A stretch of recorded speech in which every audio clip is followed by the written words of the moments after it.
여기에서 국회에서 깽판 치고 반의회적인, 반헌법적인 일을 골라가면서 했는데 어떻게 3대2로 이기도록 만드느냐.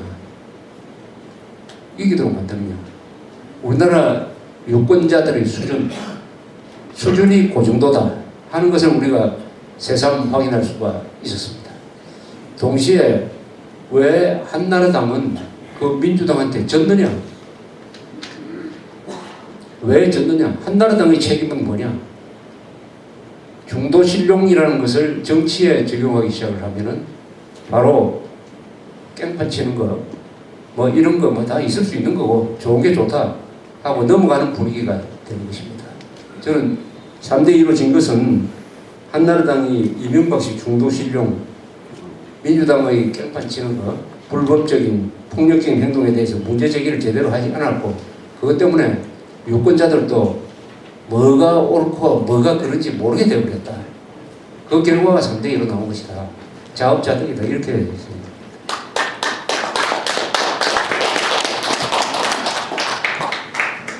아프가니스탄에 파병 규모를 한 300명 정도로 결정한 것 같아요.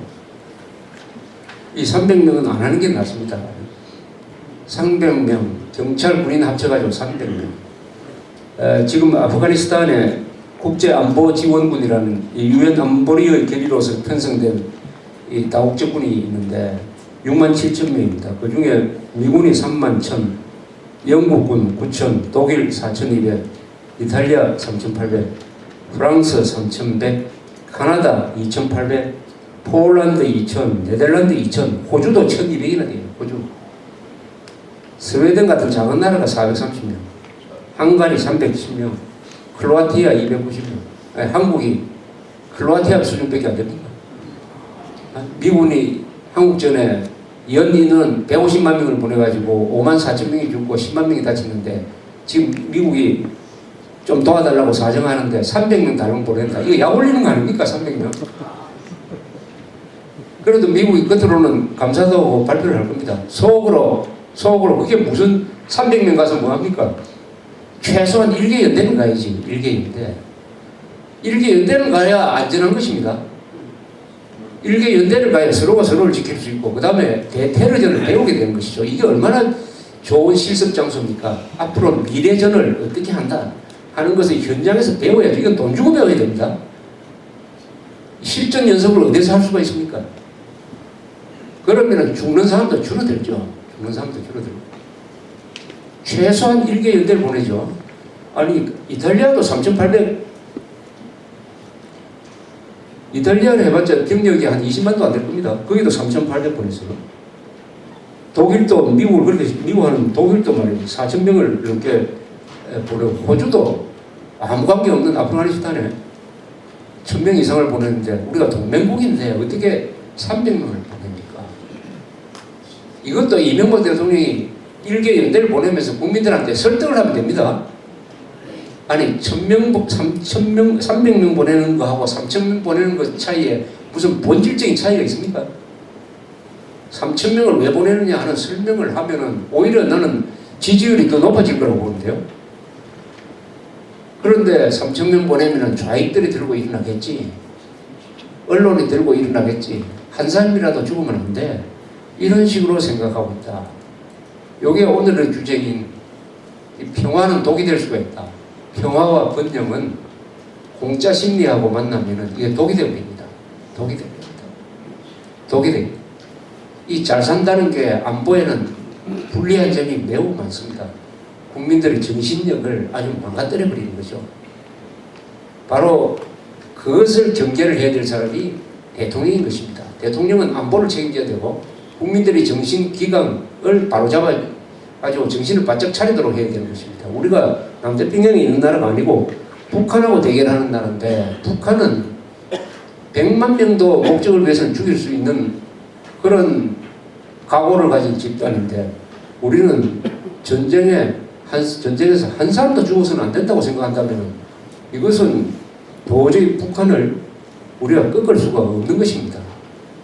그 예가 바로 아프가니스탄에 3,000명도 보낼 수 없는 나라가 되어버렸다고 한다면은 과연 남북 대결에서 우리가 안심할 수 있느냐? 안심할 수 있느냐? 우리가 3,000명을 보내주어야 한미연합사 해체 시기를 연기합시다라고 이야기할 수 있는 거 아닙니까? 그리고 우리가 통일을 할 때 우리가 미국으로부터 얼마나 도움을 많이 받아야 됩니까? 그 날을 위해서도 우리가 3,000명 이상을 보내주어 가지고 이 동맹 관계를 확인을 해야지, 확인을 해놓아야지. 어떻게 동맹을 공짜라고 생각합니까? 더구나 우리 국민들이 그렇게 하면 박수를 보내줄 아는 모양이에요. 우리 국민들이 결코 그렇게 정의감이 없는 사람들이 아닙니다. 문제는 국민들이 가지고 있는 정의감, 애국심을 동원하려는 노력을 정부가 해야 돼요. 그 마음을 믿고 거기에 호소하는 정책을 펴야 되는데 이명박 한나라당이 생각하는 국민은 아주 이기주의적이다. 한 사람만 죽어도 들고 일어나는 사람이다. 이렇게 생각하는 것 같아요. 이것은 한국 사람을 너무나 과소평가하고 얕잡아 보는 거예요. 절대 우리 국민들이 그렇게 정의감이 망가진 민족이 아닙니다. 그런데 정치하는 사람이 자꾸 우리 민족을, 우리 국민들을 저차원의 경제동물 정도로 취급을 해가지고 이런 식으로 이기주의적인 아주 패배주의적인 이런 정책을 펴니까 건전한 한국 사람들도 망가지기 시작하는 거예요. 망가지기 시작. 3,000명을 아프가니스탄에 보내놓는다 하면은 그 국가 분위기가 아주 긴장됩니다. 긴장되고 우리 젊은이들이 3,000명이 지금 저기가 있는데 우리가 국회에서 망치 들고 이렇게 해서 되겠느냐 하는 생각이 들지 않겠습니까? 그리고 노조도 뭔가 좀 자중해야지 이렇게 생각 안 들겠습니까? 그렇게 하면 행동이 달라지는 거예요. 전선을 가지고 있어야 됩니다. 왜 호주가 빠지지 않고 파병을 하느냐? 호주는 20세기에 일어난 모든 전쟁에 군대를 보냈습니다. 1차 세계대전, 2차 세계대전, 한국전쟁, 월남전쟁, 갈프전쟁, 여기까지.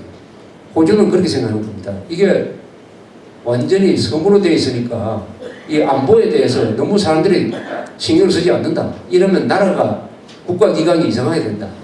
그러니까 전쟁만 나면은 우리의 젊은 사람들을 보낸다 하는 게 국가의 정책으로 딱 되어 있어요. 그래서 그 캔버라가 그 수도 아닙니까? 수도에 가면은 내각제니까 국회의사당이 가장 중요한 건물이죠. 국회의사당 맞은편에 국회의사당 만큼 크게 만든 것이 전쟁기념관입니다. 호주 전쟁기념관이 엄청나게 커요. 호주에 무슨 전쟁이 있었느냐고 이렇게 생각하실지 모르지만 바로 국회와 전쟁기념관을 딱 상벽으로 이렇게 연결시켜 놓는 것은 전쟁을 잇는 나라는 망가진다 하는 데 대한 경계심으로 그렇게 했다고 보여집니다.